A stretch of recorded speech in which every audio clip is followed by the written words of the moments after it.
My name is Leanne Borgen from Henderson Brothers Financial Partners.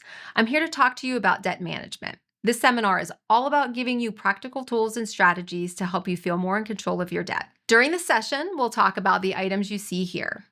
First, we'll do an introduction to Henderson Brothers Financial Partners. Then we'll talk about managing debt, building an emergency savings, understanding credit scores, and then finally tools and resources. Before we dive in, I want to give you a quick snapshot of who we are. Founded in 1893, Henderson Brothers has spent more than 130 years helping businesses, individuals, and families protect what matters most and plan confidently for the future. We provide a wide range of services, but today's discussion ties most closely to Henderson Brothers Financial Partners, our independent financial planning and retirement consulting team, which is the team I'm a part of. As the financial advisor to your retirement plan, our team goes beyond helping oversee the plan itself.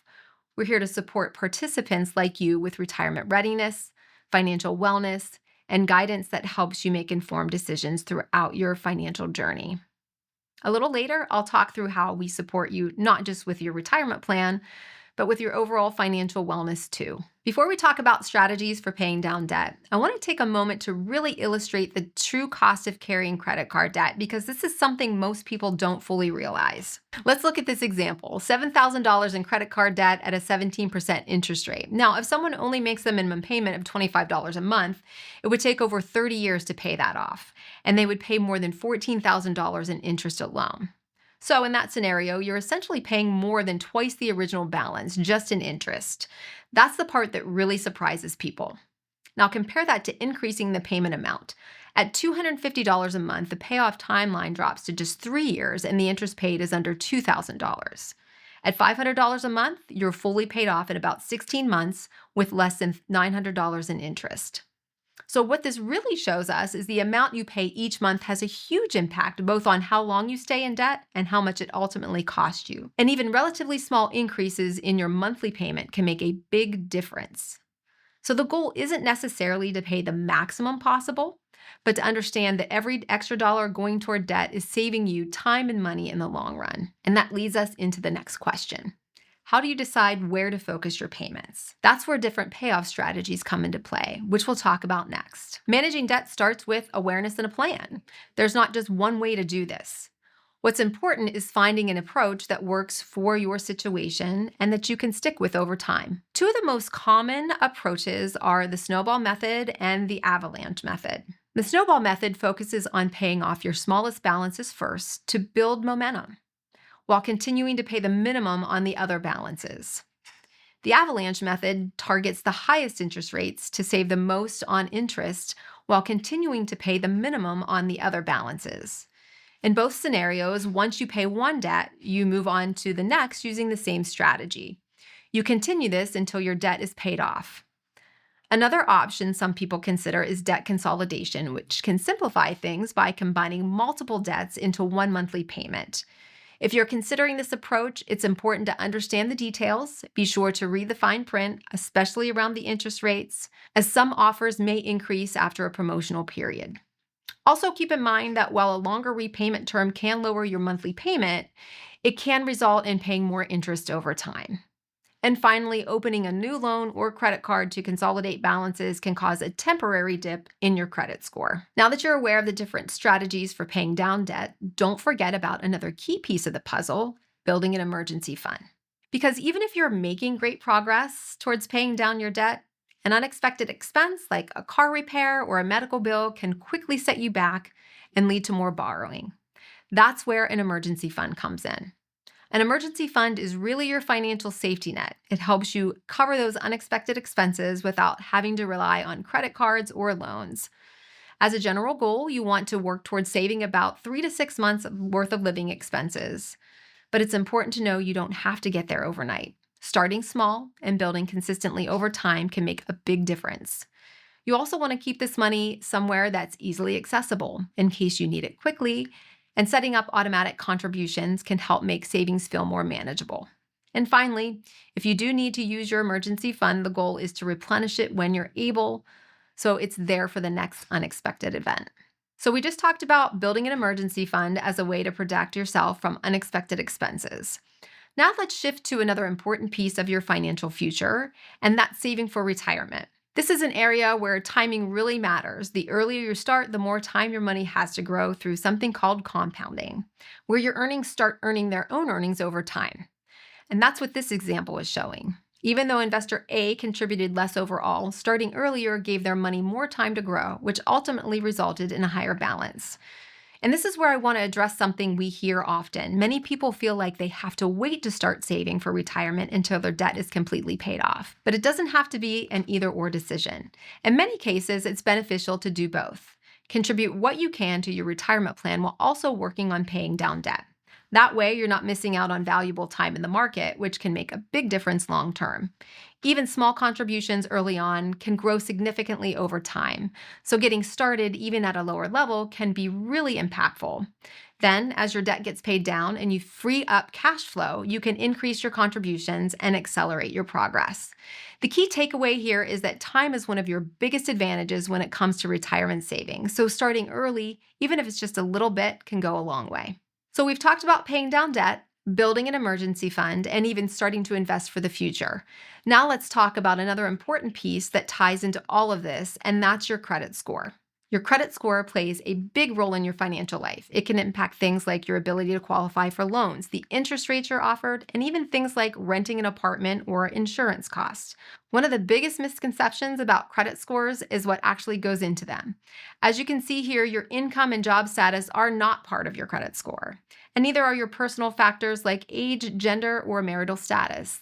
Instead, your score is based on how you manage credit. The biggest factor is your payment history, essentially whether you're paying your bills on time. That makes up the biggest portion of your score.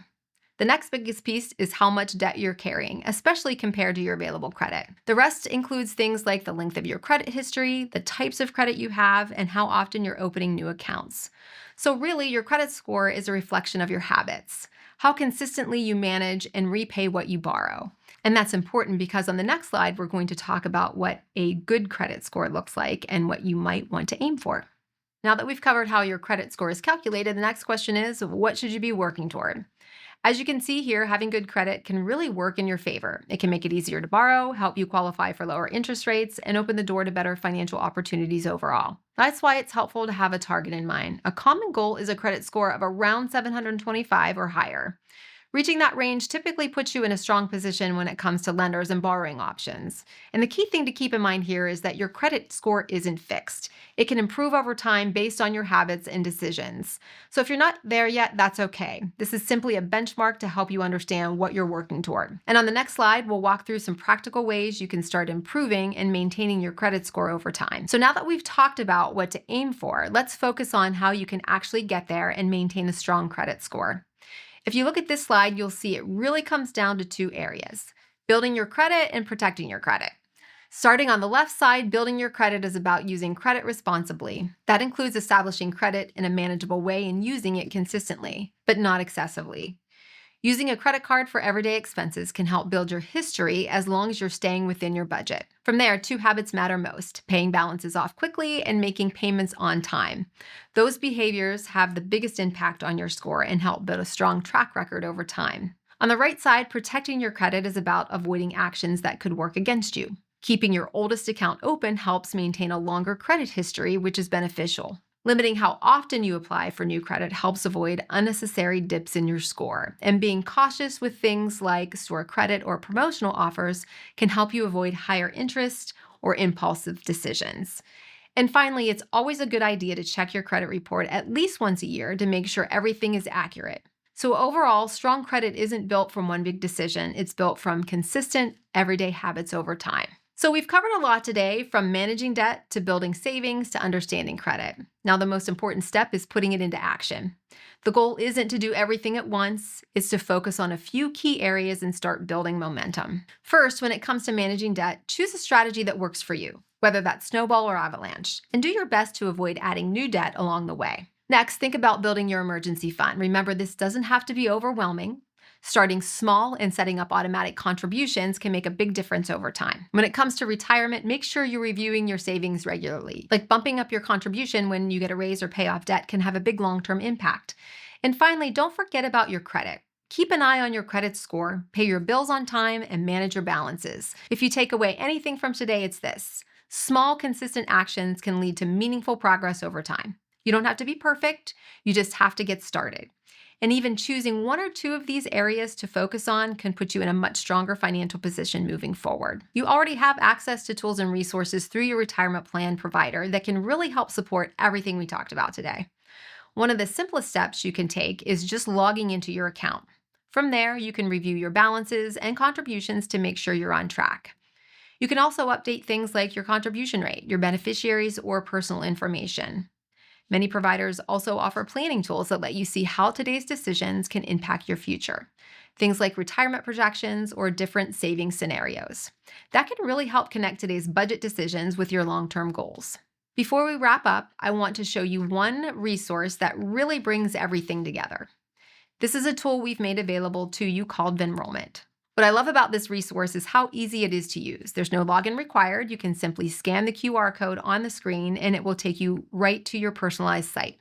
This page is built specifically for your plan, so everything is tailored to you. It's really meant to be a one-stop place where you can go for information, support, and next steps. Right at the top, you'll see a short video walking through your plan highlights, so if you ever want a quick refresher, it's right there. You can also schedule a one-on-one meeting directly from this page, whether you want to talk through your budget, your retirement plan, or just ask questions. You'll also find important contact information, plan documents, and links to your provider all in one place. So instead of trying to track everything down, it's all easily accessible. Another great piece is a library of short videos on financial wellness and retirement topics. So if something we talked about today sparked your interest, this is a great place to keep learning at your own pace. And this really reflects the support that's available to you. This isn't something you have to figure out on your own. If you take one step after today, I'd encourage you to scan the code and just take a look around. As we wrap up, I want to leave you with one final thought. Financial planning isn't a one-size-fits-all. Where you are in your financial journey matters, and everyone listening to this presentation is likely at a different stage. This slide highlights a few common life stages, from just starting out to mid-career to nearing retirement and into retirement. You might fit neatly into one category, or maybe you're in a mix of these categories. No matter where you are on this journey, this is where we come in.